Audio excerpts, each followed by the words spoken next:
let's continue to learn an inspiration to give rise to Bodhicitta. The ornament of the Mahayana Sutras states, "For countless eons, one practices with supreme diligence, never retreating in the resolve to benefit beings, even to inspire a single virtuous thought in them. How much more to cultivate immeasurable virtues?" From a bodhisattva's perspective, even if it takes millions of eons to inspire a single virtuous thought in a being, they never grow weary. Without long-term resolve, when faced with beings difficult to guide and teachings hard to practice, how can one truly persevere willingly and unyieldingly? The habit of ordinary beings is that, as time wears on, they lose the will to advance and turn to caring only for themselves. With such an attitude, can one attain Buddhahood swiftly? Only with steadfast and enduring bodhicitta can one progress quickly toward Buddhahood. Don't misunderstand this passage. We shouldn't cling to a specific being and try desperately to liberate them. It won't work. Everything depends on timing and conditions. We should not abandon sentient beings. This is a long-term resolve. As I mentioned the day before yesterday, there are countless sentient beings. Without even considering other realms, there are already billions in the human world alone. How could we possibly liberate them all in this very life? That's why we need to maintain the attitude of ding ding, equanimity and patience, so that we won't give up on sentient beings. Never abandon sentient beings and continue practicing this way, life after life. The more we practice, the less suffering we experience and the greater peace we have. As we follow the bodhisattva path, karmic habits weaken and attachments diminish. Yet, don't seek quick results. You may wish to remove habitual tendencies in just a few days, but that's impossible. It's like how I taught you to practice Tai Chi today. You may see the movements as simple, but they reflect decades of cultivation, even though I don't practice every day throughout the years. What appears simple still takes time. Similarly, during spiritual practice, take your time, neither rushing nor slacking. Likewise, when working to liberate sentient beings, don't rush or slacken. Moreover, don't become attached or obsessed. Such an obsession makes both oneself and others uncomfortable. Do not slack off. Do not lose your courageous diligence or allow yourself to become lazy. Do not become dispirited. Do not remain in a state of discouragement. Instead, rouse your energy. Do not procrastinate. It means leaving things as they are, delaying change, putting things off day after day, with excuses like, "I still have unresolved matters. I need to take care of them before generating Bodhicitta." We should not postpone generating Bodhicitta, but cultivate it without delay. Otherwise, once postponed, who knows how many eons we may continue to suffer in samsara, with our self-centered mind blocking the awakening of our Buddha nature. Therefore, we must strive to cultivate Bodhicitta right now and live by its standard.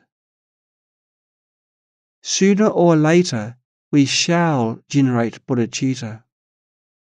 Once you do, don't place too much pressure on yourself. It is a long-term resolve. From that point on, every step we take is blissful. It brings increasing peace and freedom to both ourselves and sentient beings. In this way, we walk the bodhisattva path together. How wonderful! Spiritual practice is a journey of bliss and freedom. Don't pressure yourself and don't hesitate. There is nothing to hesitate about. We have already embarked on the brightest path, so what is there to hesitate? Whatever obstacles arise, confront them courageously and don't be afraid. That day in Suzhou, I said, even if we are trampled by afflictions and karmic obstacles, we can still gnaw at their toes or scratch their soles. It still has an effect. Maybe, as we scratch, they will pull their feet back and we will be able to get up and keep fighting. We should have this spirit. Even if we are knocked down by strong afflictions and karmic obstacles, we still keep our courage. There is no failure, only temporary setbacks.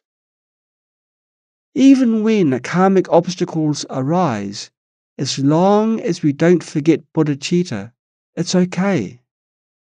Any karma will pass. As long as we don't forget renunciation and bodhicitta, any karma will gradually weaken and fade. Do not lose your resolve due to dullness. Do not let dullness weaken your motivation to practice. Dullness arises from having selfishly committed immense negative karma, which obscures the mind. It can only be gradually cleared by generating bodhicitta. The more dull one is, the more one must cultivate bodhicitta. By generating bodhicitta and benefiting others extensively, one can gradually remove obstacles and untie the knots within the mind. Do not belittle yourself or deem yourself unworthy due to limited capacity. Do not look down on yourself or think you have no part in the path because of shallow spiritual roots. All sentient beings have Buddha nature. Every person can become Emperor Yao or Shan. Everyone can attain Buddhahood. There is no inborn Shakyamuni or innate Maitreya. With diligent practice, shallow roots will naturally deepen. So don't belittle yourself. The above explains 8 incorrect attitudes to avoid when generating bodhicitta: fear of difficulty, impetuousness, haste, laziness, despondency, procrastination, indifference, and self-disparagement. Examine yourself for these tendencies. If you find any of these negative mindsets, strive to correct them.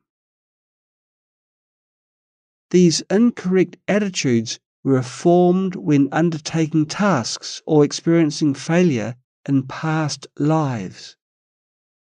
During spiritual practice, they may resurface, but that's okay. We can gradually correct them one by one. To do this, we need a firm resolution and a steady step-by-step approach. We must be determined, yet proceed gradually and continuously. Gradual doesn't mean slacking off or passively waiting. It is like spinning thread. Although one doesn't need to exert great force, one must keep turning the wheel. This work is not strenuous, but it must be constant to draw the thread out. Weaving requires a large amount of thread. A little is not enough. That's why we should practice like spinning thread, neither rushing nor slacking. If spun too fast, the thread breaks. If done too slowly, it tangles or knots. We should practice steadily without haste, laxity, or stop. Conversely, we must strive to cultivate 8 wholesome attitudes: fearlessness, earnestness, long-term resolve, diligence, zeal, decisiveness, constant determination, and confidence. By practicing in this manner, we can refine ourselves into qualified vessels for the Mahayana, truly embarking on the Bodhisattva path to benefit both ourselves and others.